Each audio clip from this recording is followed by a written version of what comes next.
उपराष्ट्रपति एम वेंकैया नायडू ने नेताजी सुभाष चंद्र बोस पर लिखी गई किताब का आज विमोचन किया। नेताजी भारत की स्वतंत्रता और अंग्रेजों के अभिलेखागार नाम की ये पुस्तक नेताजी सुभाष चंद्र बोस INA ट्रस्ट के सहायक सदस्य डॉक्टर कल्याण कुमार डे ने लिखी है।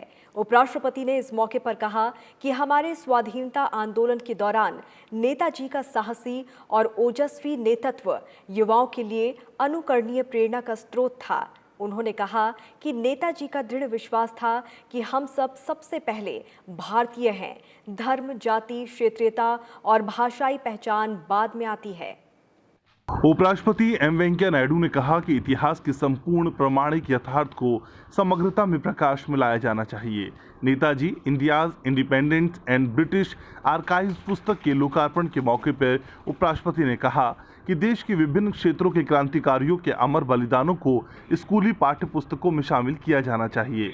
उपराष्ट्रपति ने युवाओं से नेताजी के जीवन संघर्ष से प्रेरणा लेकर राष्ट्र निर्माण में आगे बढ़कर भाग लेने का आह्वान भी किया। On this occasion, I call upon the youth to take inspiration from the lives of Sri Subhash Chandra Bose and strive towards building a new India, a strong, stable, prosperous, and egalitarian India.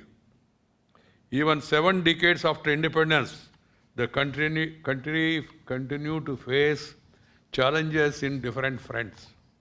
And the youth should be in the forefront in building a new India, which is free of poverty, illiteracy, corruption, caste, gender discrimination, and where every Indian has equal opportunities. That should be our aim and our focus and our effort. Netaji's strong personality was rooted in his belief that India had a glorious past and a bright future as a nation, as a civilization, and as a culture. That was his conviction. इस दौरान उपराष्ट्रपति ने यह भी कहा कि कोविड-19 महामारी ने देश के लिए एक आत्मनिर्भर, सुदृढ़ अर्थव्यवस्था की आवश्यकता को रेखांकित किया है। उन्होंने निजी क्षेत्र, बुद्धिजीवियों समेत सभी का आह्वान किया कि वो आत्मनिर्भरता के लिए अभियान को सफल बनाने में अपनी अहम भूमिका निभाएं। The basic aims to be vocal for local. By reducing dependence on imports, promote Indian brands and products, create consumption-led growth through domestic manufacturing, build world-class infrastructure, make Indian industries globally competitive, ensure ease of doing business, attract foreign investments and develop India into a fully developed, interdependent and self-reliant economy.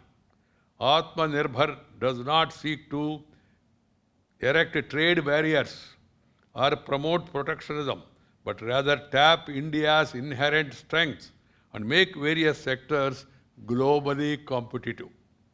ये किताब स्वाधीनता आंदोलन के दौरान नेताजी की महत्वपूर्ण भूमिका से संबंधित प्रामाणिक दस्तावेजों का संकलन है। मोहम्मद फातेह टीपू, राज्यसभा टीवी।